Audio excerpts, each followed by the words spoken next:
Have you ever accidentally closed your Chrome browser only to realize you were working on a project? You had a whole bunch of tabs open and all your work is now gone. Don't fret, it's not that bad. Let me show you what to do if that's happened to you. Once your browser is open, click on the three-dot menu. Then select History. When you hover over History, you'll notice the top says Recently Closed.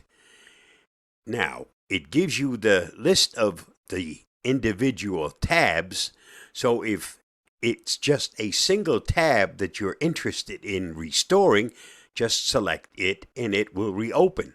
However, if you were working on a project and you had all those tabs that are necessary in order for you to continue with that project, select the 5 tabs. It will reopen all 5 of the tabs you worked on when you accidentally closed the browser.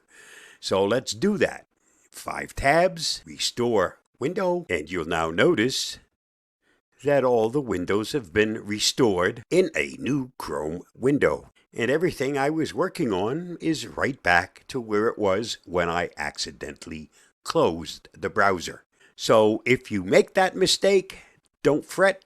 It's easy enough to get that back. Hope that helps. Stay safe, stay secure, and I'll see you again soon. Bye-bye.